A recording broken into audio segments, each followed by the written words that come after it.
සුබම සුබ දවසක් වේවා කියලා පිළිගන්නවා සියලුම අස්වැසුම ප්‍රතිලාභීන්ට වැදගත් වන තොරතුරක් තමයි අද වීඩියෝ එකේදී අරගෙන අවිල්ලා තියෙන්නේ. ඉතින් ඔන්න විශේෂ නිවේදනයක් අරගෙන අවිල්ලා තියෙනවා අස්වැසුම පළවෙනි අදියරේ සහ දෙවන අදියරේ ඔයාලා හැම දෙනෙක්ටම.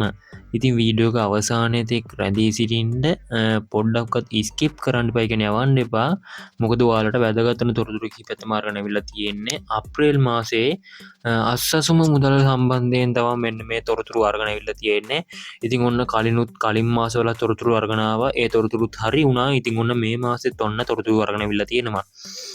ඉතින් ඔයාලට මතක් කරනවා මෙන්න මේ වගේ අස්වැසුම සම්බන්ධයෙන් සහ රජයෙන් දෙන දීමනා සම්බන්ධයෙන් තොරතුරු දැනගන්න රජයෙන් නිකුත් කරපු ගමන් ඉතා ඉක්මනින් දැනගන්න නම් අපේ නාලිකාවත් සමග එකතු වෙලා ඉන්න ඕන සබ්ස්ක්‍රයිබ් කරලා.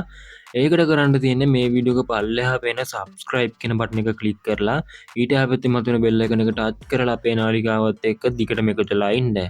ඉතින් ගොඩක් කට්ටිය අහලා තිබුණා පළවෙනි අදියරේ කට්ටියගේ මුදල් වැඩිවීමක් වෙනවද දෙවන අදියරේ කට්ටියගේ මුදල් වැඩිවීමක් වෙනවද රුපියල් 10000කින් කියලා. ඉතින් තවම කොහෙවත් සඳහන් කරලා නැහැ එහෙම 10000කින් වැඩි වෙනවා කියලා. ඉතින් ඒකට ගොඩක් කට්ටිය කමෙන්ට් කරලා අහලා තිබ්බා. ඒක ඔන්න මුලින්ම මතක් කරනවා. ඉතින් ඒ වගේම තව දෙයක් මතක් කරන්න ඕන මෙන්න මේ විදිහට පළවෙනි අදියරේ දෙවන අදියරේ හැම කෙනෙක්ටම මුදල් ලැබෙනවා. ඔයාලට මෙන්න මේ අප්‍රේල් මාසයේ දීමනාව අප්‍රේල් 8-9 වෙනකොට ඔයාලගේ සිස්ටම් පද්ධතියට බැර වෙනවා. ඉතින් සිස්ටම් පද්ධතියට බැරුණා කියලා මුදල් අතට ගැනීමේ හැකියාවක් නැහැ. සිස්ටම් එකෙන් බැංකුවක ගුණ වලට වැටෙන්න දවස් 2ක් විතර යනවා. ඉතින් මේ තොරතුරු අරගෙන අවිල්ලා තියෙන්නේ අපිට දැන් ලැබිලා තියෙන අපි දැන් හොයාගත්තු තොරතුරු අනුව. ඉතින් දවස් 2-3ක් අදී සමහරට මෙන්න මේක කල් යන්නත් පුළුවන්.